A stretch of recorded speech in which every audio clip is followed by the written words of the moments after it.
अस्सलाम वालेकुम दोस्तों, उम्मीद है आप सब लोग खैर से होंगे। बात करेंगे ओमान में ऑफ़िस टाइमिंग के मतलब, और गुड ब्रेकिंग न्यूज़ जो वो आ चुकी है।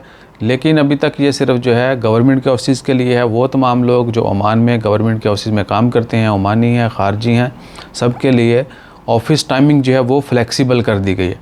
आज 12 मई है और दिन है जुमेरात का। इतवार वाले दिन 15 मई से ऑनवर्ड जो है इसकी इम्प्लीमेंटेशन शुरू हो जाएगी।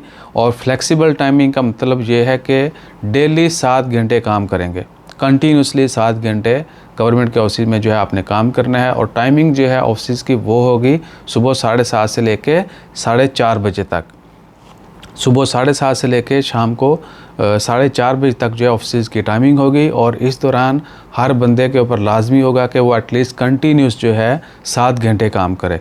बेशक आप सुबह 7:30 से आके अगले 7 घंटे काम कर लें, या फिर थोड़ा लेट आके 4:30 बजे तक काम कर लें।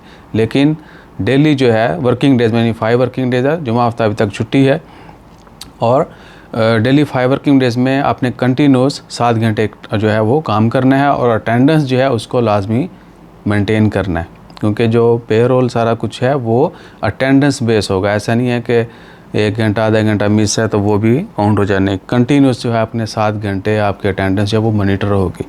तो अपना ख्याल रखिएगा। बाकी उम्मीद करते हैं कि प्राइवेट इदारों के मतलब भी गवर्नमेंट कोई अच्छा फ़ैसला सुनाए, स्पेशली मिनिमम वेज के मतलब, यानी कम से कम सैलरी जो है प्राइवेट जो लोग काम करते हैं उनके लिए भी बढ़नी चाहिए, ख़ारजी जो हैं उनके लिए भी बढ़नी चाहिए। और टाइमिंग जो है, क्योंकि लेबर या प्राइवेट इदारों में काम करने वाले लोग जो हैं, इवन के गवर्नमेंट के इदारों में भी बहुत सारे लोग वो एक्स्ट्रा काम करते हैं, तो उनके ऊपर भी थोड़ा नज़रसानी करनी चाहिए। इंशाअल्लाह ताला खैर। अपना ख्याल रखें, दुआ में याद रखें। तो साढ़े सब्सक्राइबर थोड़े स्लो बढ़ रहे हैं, तो बाबा जी कोई अंधा धुंध जड़ा ना बरसात करो ठंडी हवाओं की। जज़ाकल्लाह, अल्लाह हाफिज़।